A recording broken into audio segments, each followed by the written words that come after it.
there was actually interest from other businesses to buy the intellectual property around the sports drink.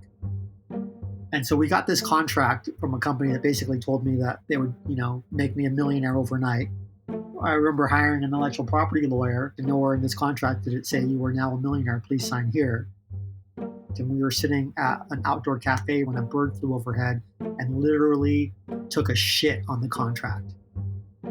I think that was the omen that said, hey, maybe we could do this ourselves. From Escape Collective, this is Overnight Success, the podcast about the entrepreneurs, the personalities, and the passionate people who make up the sport of cycling and the stories behind the icons they've built.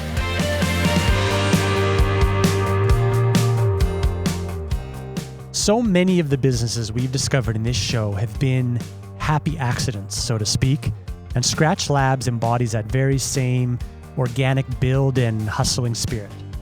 Founded by two longtime friends, Allan and Ian McGregor, as both were sidelined from the sport, they both described themselves as initially too lazy to actually sell their secret drink mix, the one they were making for pro cycling teams at the time.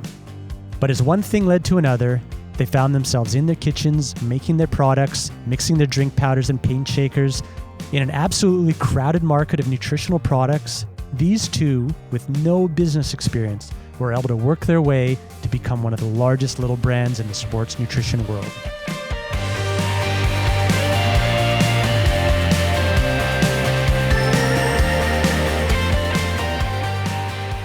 Allan and I first met in 2001, and I was a senior in high school, and Allan was getting his PhD at the University of Colorado in Boulder.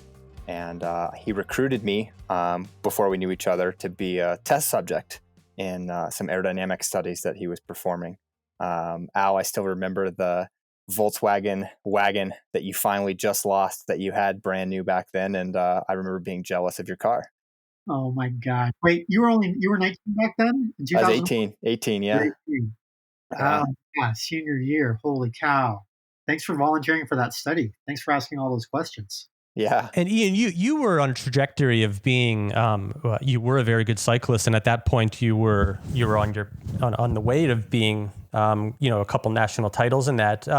Allan, what hit you guys off so well? What made you connect so much with Ian? I think, when I first met Ian, unlike a lot of the subjects who had volunteered, most of the subjects who volunteered, very much were just volunteering because of free performance testing, right? And that was of some value. And I'm sure Ian wanted the free performance testing as well. But unlike the other subjects, he actually got engaged in what I was doing. He was curious. And I think that Ian naturally enjoys learning, right? And because he naturally enjoys learning, we hit it off because that's what drives me as well. It's just curiosity and being able to talk science. And so I felt like Ian was almost like a student more than he was an athlete as far as the project goes. And, wicked smart, a lot of interest, and super talented as an athlete. And, okay, so how did that come into, I guess, your relationship and creating Skratch in the secret drink mix? How did that evolve, Allan? It took a long time for that to evolve. A long time because that's 10 years.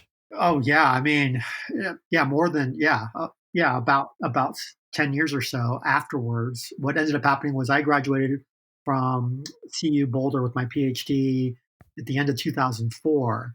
And it was basically by 2005, Ian was on the TIA CREF team, and we kind of rekindled our friendship when I bumped into him in a cafe in Girona, Spain in 2005.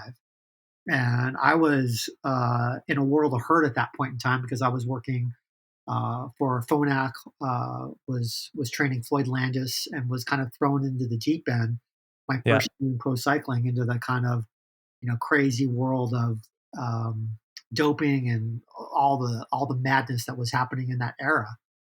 And, I'd only been with on the pro tour for 4 or 5 months, bumped into Ian, and I had this wonderful conversation with Ian And all of a sudden I realized that what I needed to do in the sport was to help and take care of riders like Ian, because they were still pure of heart. They were still doing it for the right reasons, right? And Yeah. he inspired me so much that I ended up begging Jonathan Waters, his team owner, for a job, and moved to TIA Craft, the Slipstream organization, as their sports scientist. And Ian, what was your ambition in cycling at that point? Where were you at with the sport? I mean, it was my sole ambition in life. Yeah. I think that at that point, as a 21, 22-year old, at least for myself, I think that there's a fair amount of ignorance and probably even some arrogance, right, in terms of what we think we're capable of and what we want to achieve. And I think that, at least for me, again, that was an important mindset to try your hardest. So I had visions of racing in the World Tour and, winning stages at the Tour de France. Obviously, not all of those dreams came true, but that's where I wanted to be at the time. And why was that halted? What was the fork in the road with your career? Yeah, so I mean, kind of trying not to smash too much together here real fast. So Al, that was 2005 when we ran into each other in Girona, and I think you Yeah, started working with JV in 2006, if I'm correct. And yeah, took November of 2005. Yep. Took a couple of years, but skipping over, and we should probably come back. But for me personally, my cycling career ended kind of through 2008 into 2009 when I developed iliac endofibrosis, Yeah. which the non-medical term of that I describe to people is, my left leg, the arteries kink the same way that a garden hose kinks. And, as you Yep. can imagine, that impedes blood flow, and impeding blood flow makes it pretty hard to pay the mortgage pedaling a bicycle. And, I have Allan to thank for that. I wanted to have surgery. And, thank goodness he, helped talk me out of what would have been a major medical intervention, recognizing that there are other things to do in life. But, Was that a it hard was decision at the time, though? oh, absolutely. Absolutely. Yeah. I mean, I remember crying in a parking garage, Al. I don't know if you remember that or not, but I was, it's totally bawling. It's your identity, but it's also, you get used to the lifestyle. You get used to thinking that, the world you're in is a big deal, and that you're a big deal in that little world. And those are hard things to swallow. It's a real identity crisis, all the way down to how do you pay the bills. And those are real challenges. I think a lot of people face those at the end of sport. And, I just faced it at 27 instead of at 35, which in hindsight, I'm grateful for. Yeah, right. Yeah, I remember that moment. I went to the hospital with Ian. We were going to do a series of tests, look at pulse pressures, and uh, you know, basically look at blood pressure across the both legs during a graded exercise stress test to definitively diagnose whether or not there was a blood flow impediment, and there was. And I remember Ian, and I sitting in my truck in this parking lot, this Kaiser, and him just bawling his eyes out about the situation. And for me, I think that I kind of had created this maybe bit of a tough love relationship with the sport, in that I loved it, but it didn't really matter, because there were so many other opportunities. And I saw in Ian someone who was so intellectually talented, as well as so curious about the rest of the world, that it seemed like a really stupid thing to be a pro cyclist, even if he had not had an injury. Like, I always thought of Ian as being someone who was destined for much bigger and greater things, even though when you're in the sport, it can be very myopic, even for myself, about that being the most important thing. And Ian, you had started studying mechanical engineering at this point. Is that correct? Yeah, I mean, I started right after meeting Allan back in, when I finished high school. I lasted one whole semester and then dropped out. uh, I was fortunate that, I would get lonely, particularly living in Europe. And I was borderline good enough to get contracts year after year. So I kept thinking I was going to get fired. And so out of fear, I would sign up to take online classes, so kind of over that period of 7 or 8 years, chipped away and was about halfway done. So after deciding not to have surgery, I went back to school, and was really at that point kind of working for Allan on some side projects, where he was, really pushing the limits with the rest of pro cycling. And Allan had gone on to do some amazing things with the Slipstream program, and, was really, I think, at the forefront of changing the sport for the better. And so jump ahead now to where the secret drink mix came from and when you started getting into what spurred on the need to start looking into making nutritional products versus just getting stuff off the shelf. Allan? That really started, I think, in 2006 at the Milkross, which is this race in Ireland. And there were kind of two things that were kind of colliding with one another. The first was that with that young TIA CREF program, the athletes were having a lot of GI distress with the sports nutrition that we had on board. And it was really hard to try to quell that, and every cyclist, out there has complained of, gels and sports drinks and energy bars giving them a bad gut after too much volume or too much time on the bicycle of eating this stuff. And what ended up happening at the Milkross was our shipment of energy bars and supplies didn't make it. And so I resorted to making all of the food that the riders ate from scratch every morning, literally boiling little, new potatoes every morning and cutting them in half and, glazing them with olive oil, salt, and a heavy dose of Parmesan cheese that would crust over them. We started modifying, sports drink, just adding some sugar and more salt and, doing these little experiments. And that really kind of spawned me making a lot of fresh products, food products, as well as sports drink, our own sports drink, to help quell this complaint. And it worked. When we made everything fresh, when we made everything from scratch, the athletes just performed better. If anything, they felt better, right? So it wasn't something that I wanted to do. In fact, it was a total pain in the ass. I literally would loathe having to make the sushi rice cakes or the potatoes or, diluted sports drink and adding back the right amount of salt to get the electrolyte levels right. It was all a major, major hassle. But I did it because it was a way that I knew I could help take better care of the riders. And do you realize how many cyclists still make those potatoes and rice cakes? You're famous for that. Yeah. Plus Skratch, of course, but it endures. Yeah. That ultimately spawned the Feed Zone cookbook series with Chef Bijou Thomas, where, we showcased the rice cakes and the potatoes and things of this nature. But, I got a lot of shit for making those rice cakes, for example. I would travel from race to race in Europe with a rice cooker, and people who just didn't like the way I looked or my background or my race, or that I was walking around with a rice cooker, they'd steal my rice cookers. They, racial slurs. Hey, Chinaman, you don't belong here.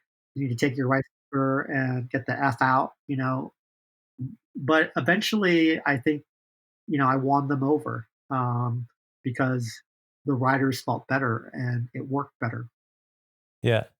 And so where did this become a glimmer of a commercial endeavor? What spawned that on? Whew, Ian?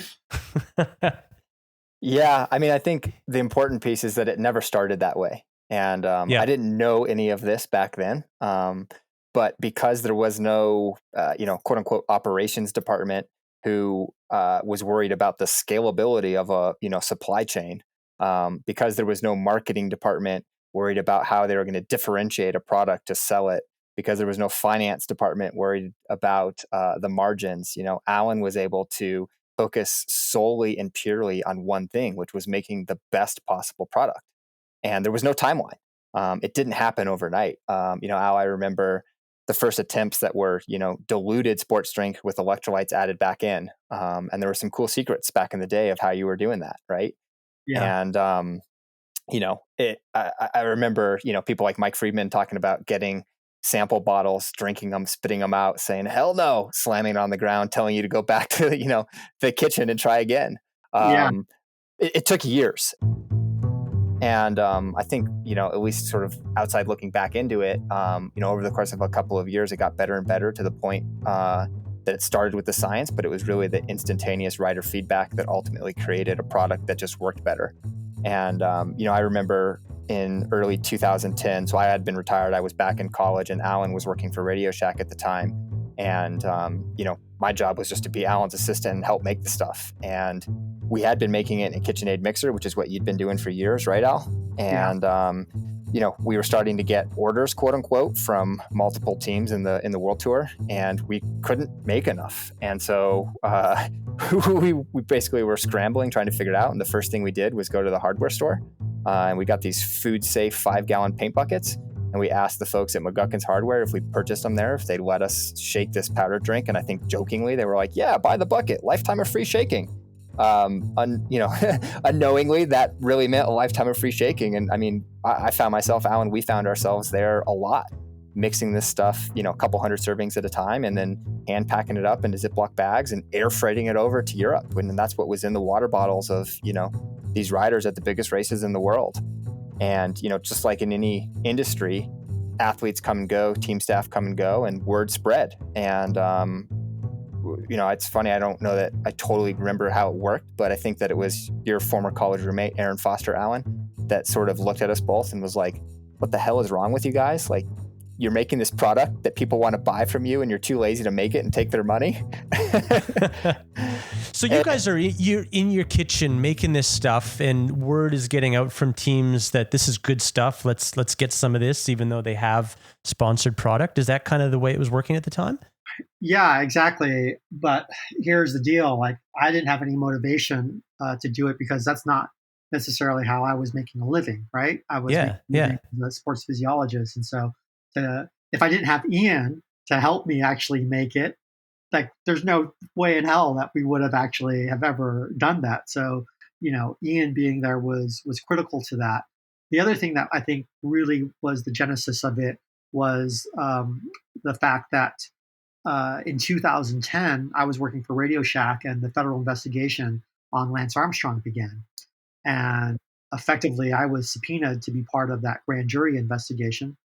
And when that happened, the team just benched me. I mean, they just stopped talking to me. And I found myself literally just sitting around at home.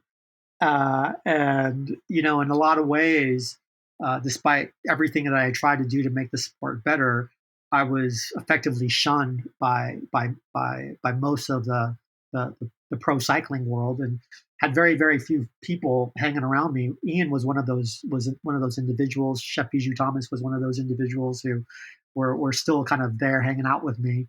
And I had a lot of time on our hand. And all of a sudden I realized that, it was time to start over again. My back was against the wall, that there might not be an opportunity to clear my name and to come back into the sport of cycling. And so you just basically take the punch to the face. And just like Ian had to do when he was diagnosed with the iliac endofibrosis, I found myself at a point where I had to kind of really decide how I was going to take care of myself as well. Right. So when did this become a topic of conversation that, as you say, and you should be selling this, not just going to teams, but people actually want to buy this? When did that conversation start, and how did it come about? Yeah, I mean, I think the first thing was Aaron Foster, who was Allan's roommate at UC Davis, came out to Boulder and stayed in Allan's apartment while he was gone, and was quite literally taken aback by the fact that, we weren't making a business out of this. And was he an entrepreneur to begin with? Did he have business savviness to spot this, or little bit? I think he's the classic eclectic entrepreneur, in that he's a successful artist. He had a TV show on HGTV, so he's an actor as well. And for him, I wouldn't even necessarily call it an entrepreneur. I would call it more a hustler.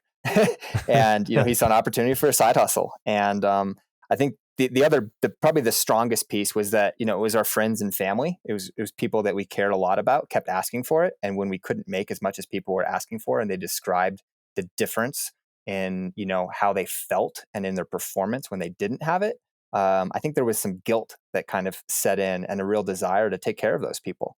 And then it was a joke, like, it was, wouldn't it be funny if, and everybody was calling it Secret Drink Mix. And so we bought the URL and built the world's worst website ever. Totally screwed up the ingredients list because we didn't know anything about FDA food labeling. Traded a Floyd Landis signed jersey for the first production run. And we were off to the races. But Ian, I was going to say you forget about the. I think that in my mind, what really happened was after that summer that Aaron was staying at my place and he was watching you make this stuff, and I was at the Tour de France, right? We came back from that year's tour, and there was actually interest from other businesses to buy the intellectual property around the sports drink. Right. So this was kind of a side conversation that was already happening because I didn't want to start a business and had no interest, but I was interested in selling the idea if someone wanted to buy it. And so we got this contract from a company that basically told me that they would, make me a millionaire overnight. And we got this contract, and nowhere in this contract did it say you are now a millionaire. Please sign here. I remember hiring an intellectual property lawyer to review the contract, and we were sitting at an outdoor cafe reviewing the contract when a bird flew overhead and literally took a shit on the contract, like from high in the sky. Like an And omen. I think that was the omen that said, hey, maybe we could do this ourselves. I flew out to the Bay Area to tell this company no. And when I went on that trip, the next day it was Levi's Grand Fondo, and there was a little auction event. So two things happened after that bird shit. One, I said no. Two, I went to this charity event for Levi's Grand Fondo, and sitting right across from me was Gary Erickson from Cliff Bar. I tell him the bird shit story. He tells me the story of Cliff Bar. We start getting all emotional, and he's basically telling me, we got to start a business. The next day on the ride, I bump back into Aaron Foster. I tell him the bird shit story. And I ask him this question, like, how do you start a business? And that's when Aaron really kind of came charging and was like, here's what you do. To Ian's point, set up a shitty website, just start selling it, see what happens. Right. And was Secret Drink Mix possibly fortuitous bad name? It carried a bit of in the know, possibly desirability. Do you look back at it like that, or was it just a bad name and you decided to rename it later because it was a bad name? It was funny. And yes, we did decide to rename it, not because it was a bad name, but because we started to learn about business and what it could mean to ourselves and to other people. And all of a sudden, we realized for the first time, maybe, that business could have meaning, because we were getting these great emails from people who were buying the Secret Drink Mix, like Ian said, that were saying, hey, you totally transformed my performance, how I feel. I'm enjoying my rides again. And being able to help people, I think, has always motivated all of us. And when we realized that, it started not becoming a joke. We started taking it more serious. And we wanted a name that represented our belief, systems, our belief in the product. And really the name Skratch came up because it was founded on the belief that food and drink made from scratch always works better. That's what I had initially discovered when I was, making those potatoes and those rice cakes and tinkering with the drink mix. But for Aaron, for Ian, for myself, we were all in a place where we were literally starting our lives over from scratch. So Skratch was the belief that no matter where you find yourself in life, you can always start from scratch.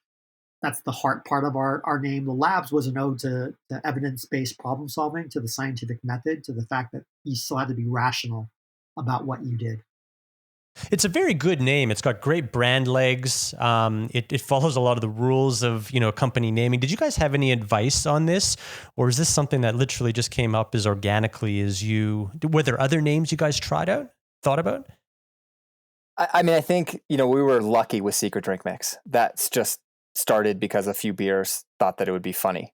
And in hindsight, I don't know that you could have had a better name, for an underground, groundswell, word of mouth company. But I also think that changing the name was the right thing to do. And we spent 4 or 5 months talking about it, thinking about it. There were definitely some folks that I think helped us out in terms of helping us understand the importance of it and not just looking past it. But I think that Allan really hit the nail on the head, and that I think it's really about a belief system and, leaning into those values. How did you guys get the brand identity off the ground? You have a very, just spelling it with a K, for example, the sort of pixelated colors and all that. I remember seeing it at Interbike 2012, I think, and it just was very striking. Who helped with that? Or Yeah, I mean, who did the actual brand architecture, or excuse me, the logo design was a graphic Visual designer language. in San Francisco named Kevin Robertson, and Kevin does a lot of work in the alcohol space. Probably help me out here. My memory's not great out 8 years later, but it's done F and vodka. Um, did you Suerte tequila too? I don't know. He's done lots of big stuff, primarily in the alcohol space. Yeah, but it was F that really kind of attracted my attention because I was at a bar, drinking heavily uh, back then in no man's land, and there was that effing bottle of vodka just stood out. It stood out in the sea of alcohol, right? And it was so cool. And I said to my friend Jamie Kripke, who was a photographer, I was like, that effing bottle is so amazing. And Jamie was like, Kevin, I know the guy who did that. And that's literally how we connected to him. So Kevin did the graphic design around it. We had Stacy Kramer from Brand Play help us a lot with kind of the architecture and thinking through things. But I think we got lucky because there was also a lot of ignorance. For example, the name Skratch was actually owned by Dannon Yogurt at the time, and we didn't know anything about trademark law. And the main reason why we spell it with a K was because we thought we were being cheap by misspelling it, that we could get the mark. But we learned later that trademark law, that marks are phonetic; they're not based on spelling. And so for a while, we were like, "Oh my gosh, we have this great name, we have this great identity, but we may not be able to actually use it." And so, eventually we were able to get that mark because Dannon had not used it, and we started using it. We got so lucky. Yeah, wow. So 2011, the company was actually founded, and from what I understand, you went to a Denver-based industrial food a company and met someone named Andy Rodriguez. Tell me about how that came about and how you actually convinced him to mix your drink in commercial quantities. Yeah, we went to so many people to try to see if we could get a co-manufacturer to help us with this, and everyone said no. I mean, we had no business history, we had no credit, we had no line of credit, we had no real money. It was just kind of an idea. It was a silly website. It was stuff that we were making in a paint shaker. I mean, like, who is going to actually say yes? And especially since I was looking at, like, hey, can we get 400 pounds of this stuff, right? And I had previously met Andy because we had talked about maybe doing a rice cake, thing for the Swan Years on Radio Shack. And so we had, connected about that project. And I realized that he had these blenders. He was blending seasonings at the time, mainly seasonings for the restaurant industry. So he didn't have any companies that were making commercial, CPG products.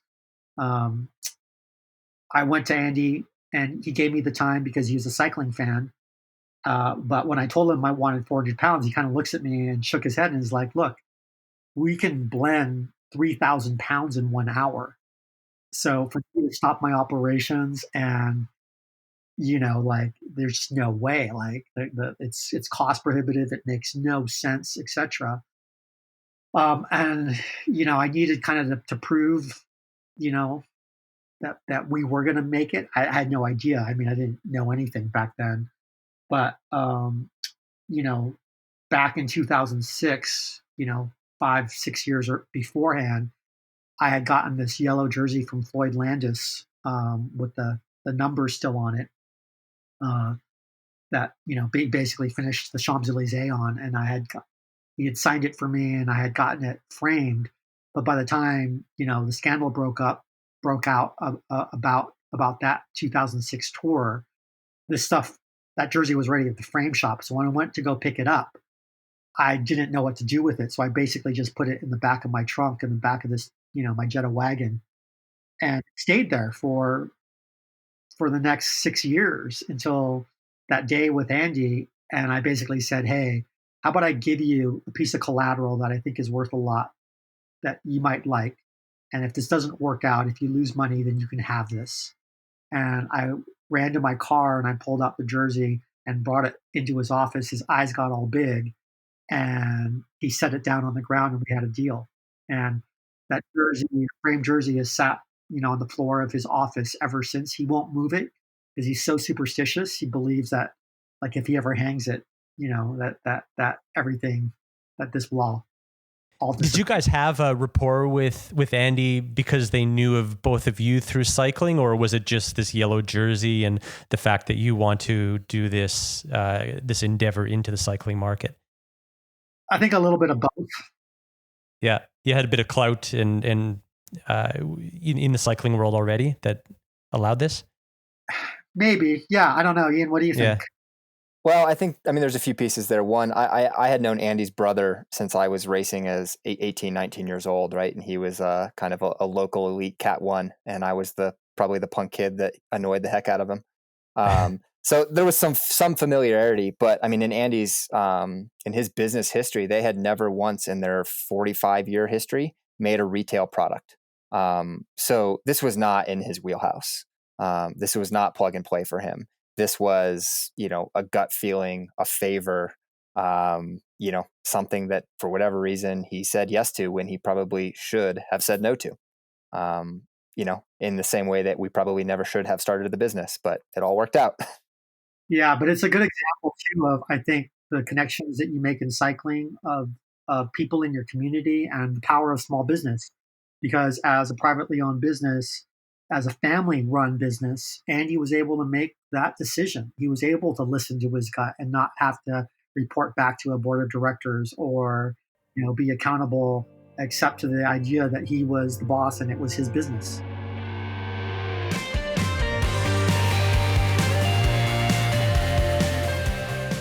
This podcast is fully funded by our members at Escape Collective. In fact, all of our content on our website and our podcast network is 100% supported by our members who believe that cycling media should be independent from the sport and industry we cover, and that we should exist to serve you rather than live or die by our ability to be a platform for the sole purpose of selling you more stuff. If you enjoy this podcast or any of our other work and believe in our mission of independence, please go to escapecollective.com/join and become a member today. Thank you for your support. So after you started making commercial quantities of this, what happened then? Was this just selling off the shelves, or how did you just distribute? How did you get to market? Yeah, I would say it didn't start like a fire. It was really, No? 1 pound at a time. And, I remember that Excel Sports, which is a e-commerce site based in Colorado that had a magazine for years. Obviously, I don't even think they have a magazine anymore. They were kind of one of the first retailers, Pro Peloton as well. But we were just hustling, and it was pure word of mouth. We were incredibly lucky with the timing of it all, where social media was taking off, but hadn't yet gotten expensive. Yeah. It all just fit. And, I think that we'd be wrong if we thought we were super intelligent at how we designed it all. I think that a lot of it was just plain dumb luck and good timing. Obviously we had a good product.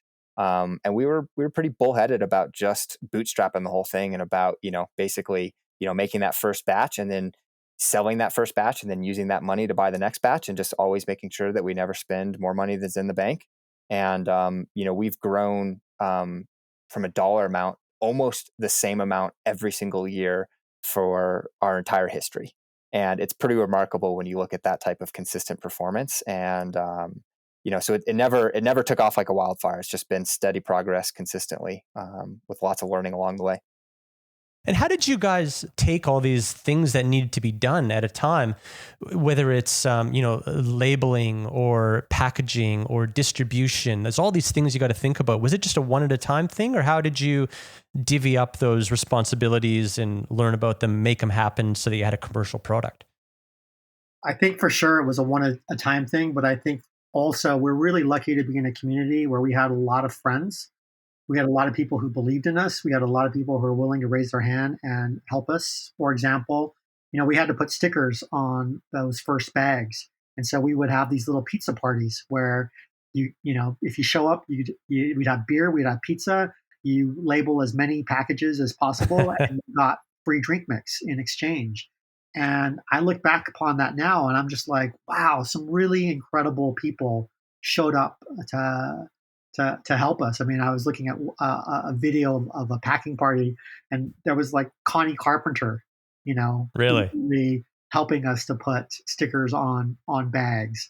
It was kind of the Boulder elite of cycling, and I think it was that community that really, really got us off our feet.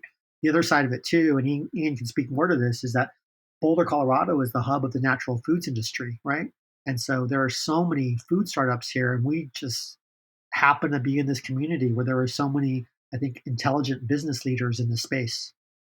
And I think, Allan, with that, the really important piece, there's a lot of intelligent business leaders, I think, in a lot of communities. But the difference, I really believe in Boulder in particular, but the Front Range of Colorado, is they're willing to help.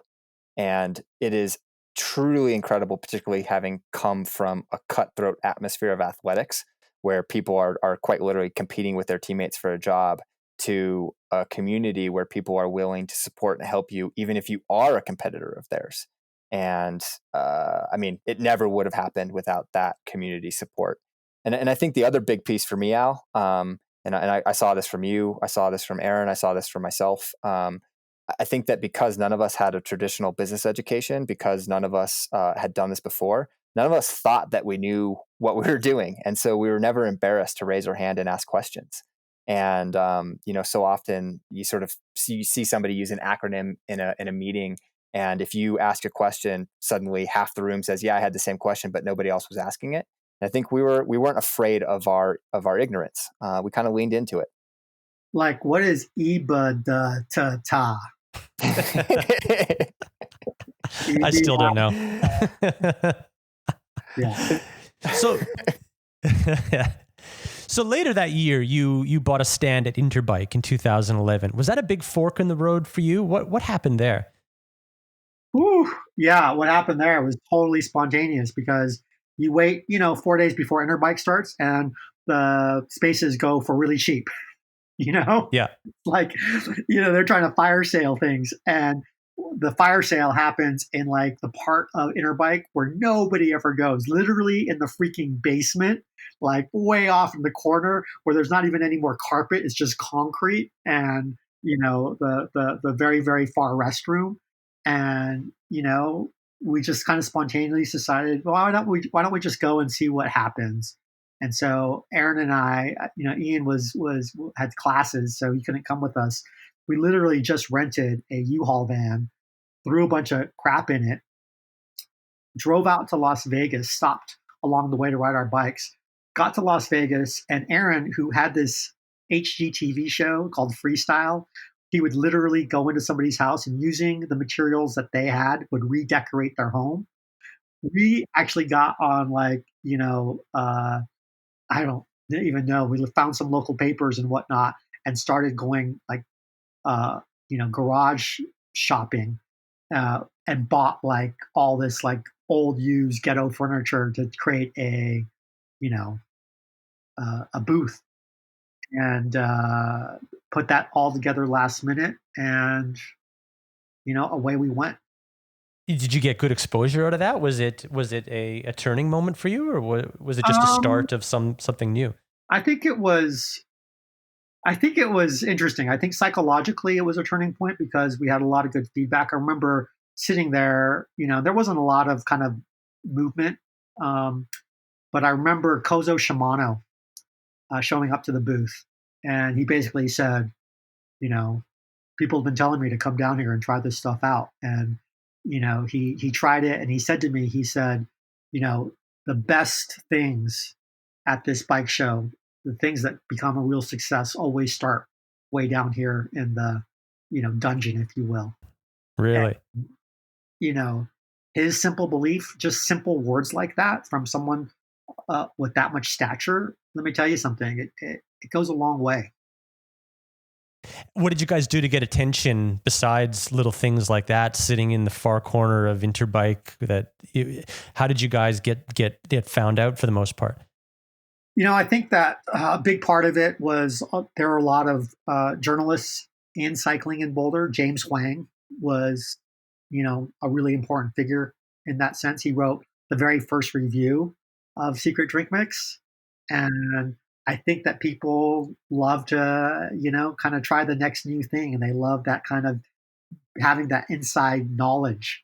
I think after that, it was simply showing up to where where people were. And where people were in Boulder, Colorado was on the corner of Highway 36 and Broadway. There's a stoplight there as you're going out of town. And it's like the last stoplight before people really start to rip it. And so we literally just set up a lemonade stand on that corner and sampled product there. It was, Paid a homeless guy to help us. yeah, we paid the homeless dude to Did you help. really? Yeah. Yeah. So,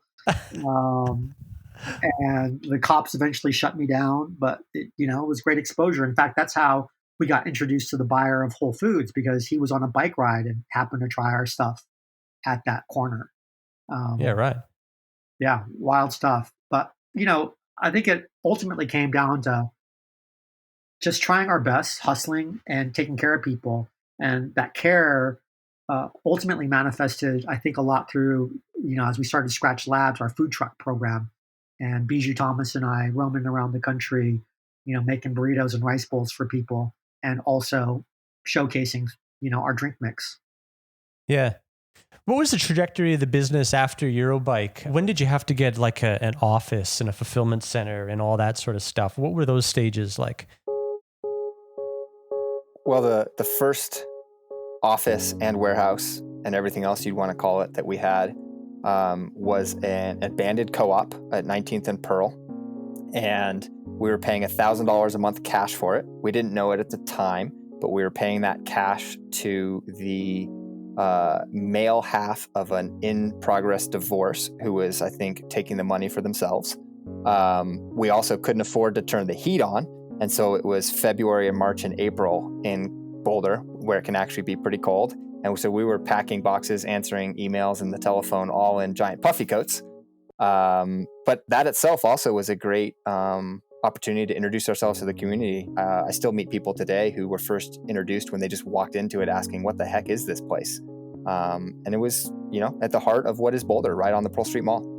Yeah, and there's these big glass windows, and thank goodness for those big glass windows, because people could pop in and look, and they were curious, etc. So we had a bit of a showroom, but we were also working really, really hard at the time, especially Aaron Foster, because I was on the road a lot with Bijou with the food truck. Ian was still back and forth between school and that location, and so many days, it was Aaron and Ian's wife, Jen McGregor, who were the only ones, at that location. And oftentimes Aaron was picking and packing alone. And he one day was working so hard that he literally just passed out. And Ian's dad is a Boulder cop and just happened to be, on patrol and rolling by that day and looked in and saw Aaron and, got him to the hospital and the whole bit. It's crazy. Wow.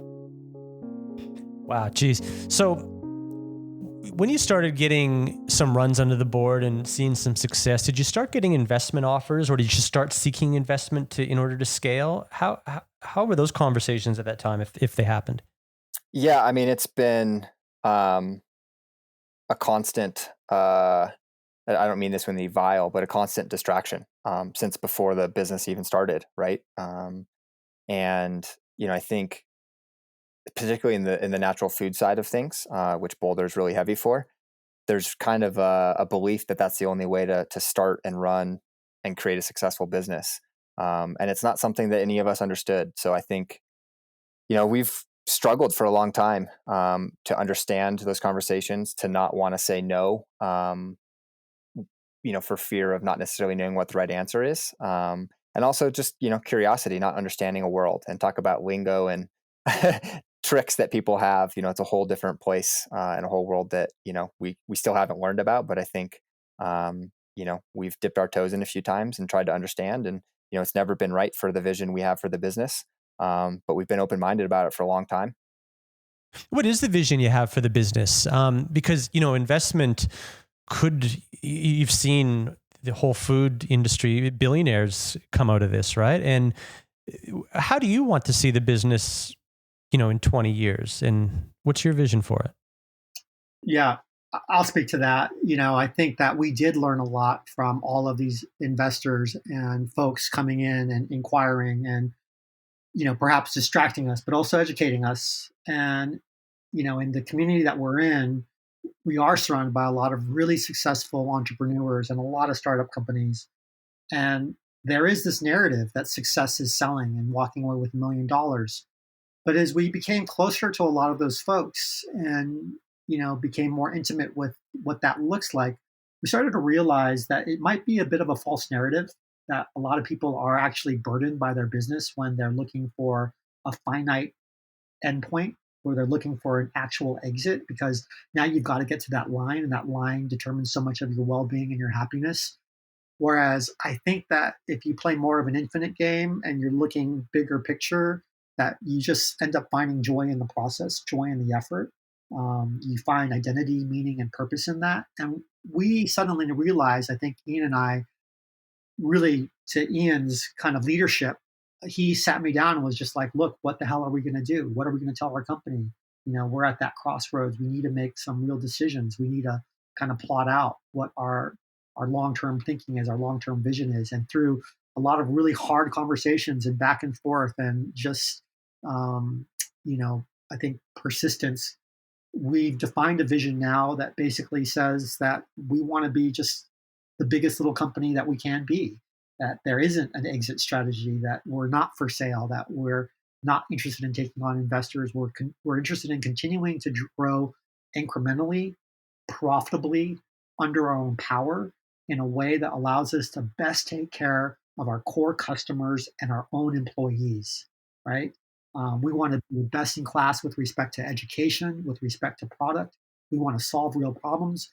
We want to be beholden to the process and the product, and to our customers and to our employees and to our community, not to a shareholder, not to some trend or some fad that is just happening, right? Um, and ever since we kind of made that, I think, decision or that choice, it's been really, really wonderful, right? Because now you can just get to work and you can enjoy yourself and you can live your life while also growing a business. And they're one and the same. You can't divorce either of them. So how do you set yourself up for the long haul, for that proverbial journey? Ian, where was that crossroads for you? How did that come to light that you got to start having this conversation and start thinking about this? Yeah, I mean, I think there's a couple things that I would dovetail from there, Al, that you said. I think the first is, I know for me personally, I grew up alpine ski racing and learned some wonderful lessons that I was able to apply to a career in pro cycling. But one of the big takeaways, and again, this didn't happen at the time. I wish I was had this level of introspection. But the big takeaways looking backwards was that I think so many of the goals are these extrinsic goals, right? I want to win this, I want to achieve that, I want to make this team, that race, etc. And it really does create this scenario that really is finite. And you expect that once you achieve X, Y, or Z, that then you'll be happy. And I know that for me, that didn't work out so well in pro cycling. I mentioned that I was grateful in hindsight that I had an injury, and that's real. And I don't think that I was as happy or joyful or engaged in life then as I am now. And I don't want to speak for you, Allan, or nor cast judgment on you, but my observation is a similar narrative of, I want to be an Olympic coach. I want to coach, Tour de France. I want to coach World Tour, et cetera. And all of that happened. And yet at the same time, you sort of go home at night and lay your head down, and there's, maybe an emptiness there, right? The fulfillment is not the level that you would. Absolutely. I mean, you know me well, and you've seen that, and you've seen me really, really suffer in that, and suffer in the idea that you had to live up to this image, and it makes you lonely. There's a great definition for loneliness by a great psychologist, and the definition is: loneliness is a fundamental breach between who you are and who you pretend to be. Right? Yeah, absolutely. And I think, Wade, what and again, I really am not judging other people for the decisions they've made. But the observations that I think both Allan and I have shared with some wonderful friends of ours, particularly in the, sort of celebrity entrepreneurial world, that a similar pattern plays out, that the goal is to sell your business for 100 million, 200 million, it doesn't even matter. And that when that happens, then life begins. And, my experience has been with great friends that's not really the case. And then, I think for me personally, and I can speak for myself, this journey of us starting, growing a business has been wonderful. I mean, it's been horrible and hard and hellish also at the same time, but talk about joyful, right? And part of joy necessitates suffering. But the journey itself has been fun. And so, as this business has gotten to a place to where, the investment offers mean that you could not have to work anymore, it's just not that appealing. And so rather than continuing to engage with those conversations and continue to question it, I think just get clear, just get intentional, live with intention. And, I think put some humble pie in your face. One example that came to mind, I think for both you and I, Allan, is Doug Emerson, who owns a bike shop in Boulder, Colorado. And I actually worked for Doug when I was 11 years old for cash under the table. Hopefully that doesn't get him in trouble. University bicycles, woo! Yeah. And, Doug started a bike shop in Boulder, Colorado in 1983. I think 1983, which is the year I was born. And, he did rentals and he's got one location, and Doug had ample opportunities to, franchise out, get larger. And many companies, bike shops specifically, have come in and done that. And I don't know, I really look to Doug for some real guidance. I mean, Doug seems to love his life. He seems engaged, and his bike shop is wonderful. And the customers they have are fully taken care of, and they are executing on what they want to do. And at least for me, that idea of do something and do it well and be happy along the way just resonates more than, trying to create an artificial finish line. Yeah. There's so many points of inspiration like that. Another one would be Bobby Stuckey, who owns Frasca, Tavernetta, Pizzeria Locale, along with Lachlan Patterson. And, these guys are world renowned in the restaurant industry, in the hospitality industry. And Bobby always refers to himself as a busboy, right? I mean, he's a master sommelier who is the king of this industry, of that industry, and, calls himself a busboy.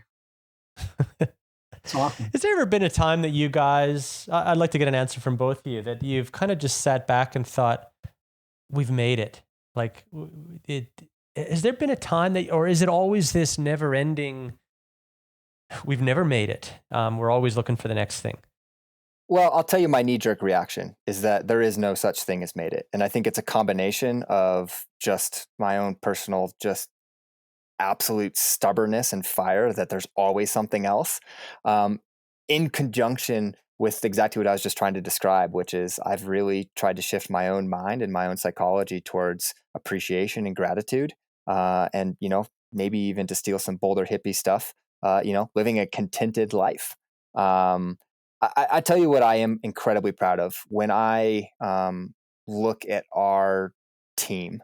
And when I hear stories of how much they love working on the mission and the vision that we are able to build with them, that's the part that I feel the most proud of. That's the part that probably gets me the closest to the proverbial we've made it. And it's not that we've made it, but I think that we've made something that has real meaning, something that allows, 25 to 30 people and their families to have not just a great work, but I hope a great life, where work is part of that life.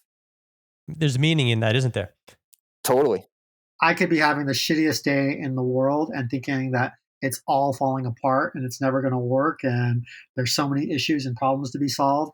And then someone from our team will just say thank you for something, or someone on our team will do something for somebody else.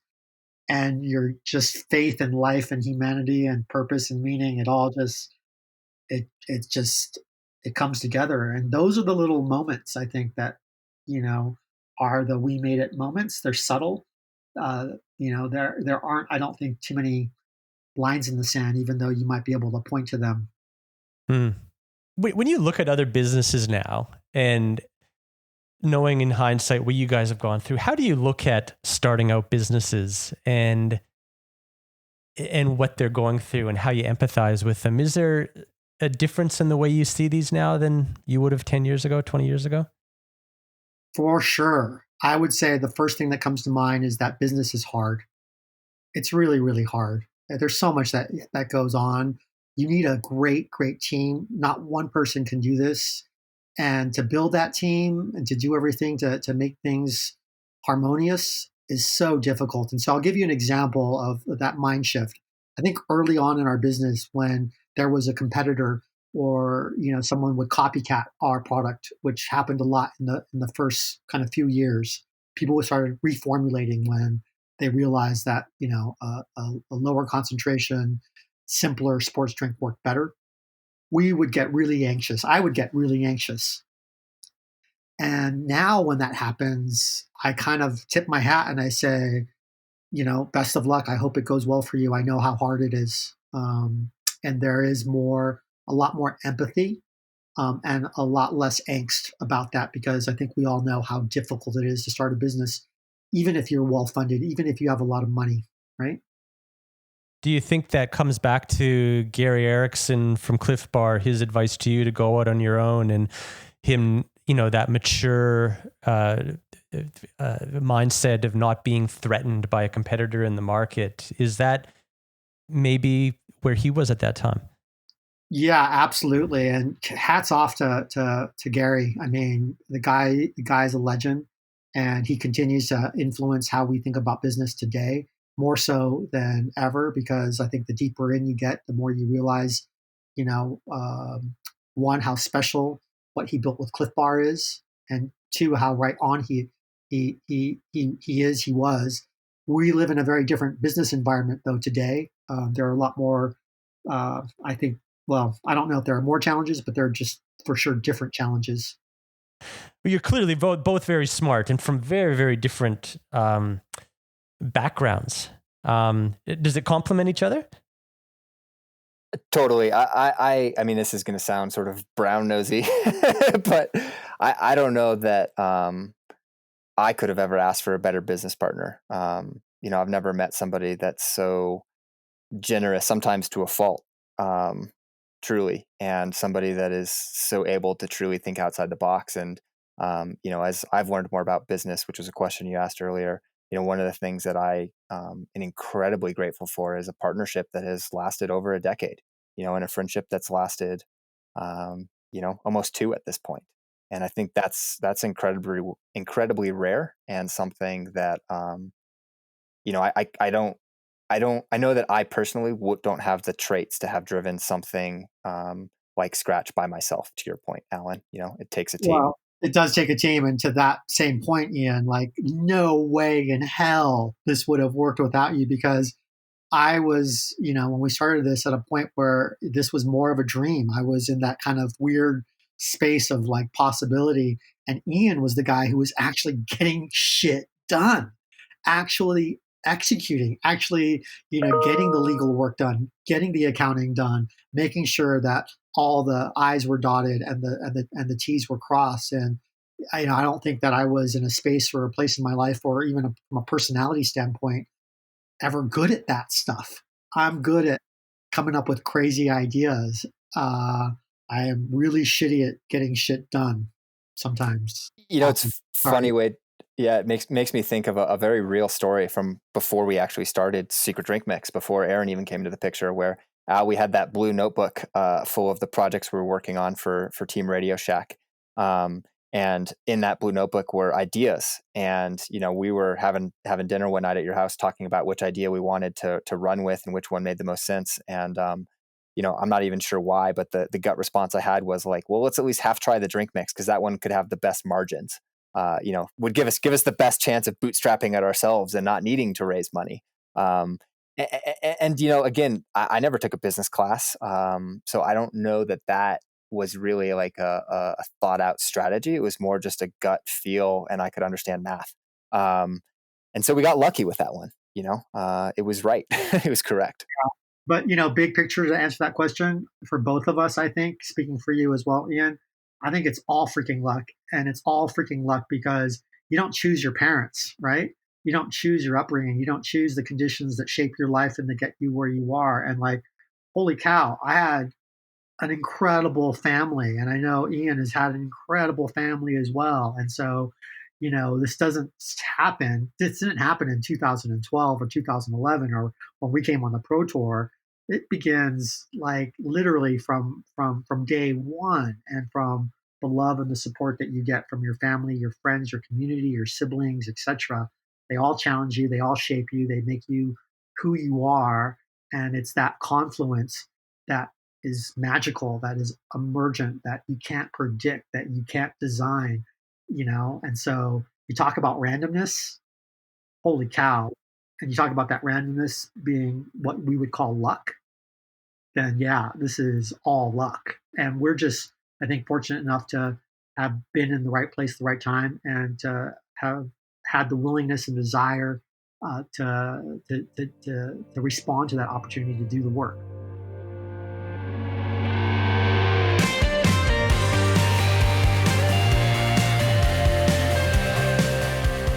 I'm Wade Wallace, and thanks for listening to another episode of Overnight Success. If you have suggestions on a remarkable entrepreneurial story within the cycling industry, hit me up on our members Discord channel where I'd love to hear about it. Until next time, stay inspired and stay tuned for our next episode.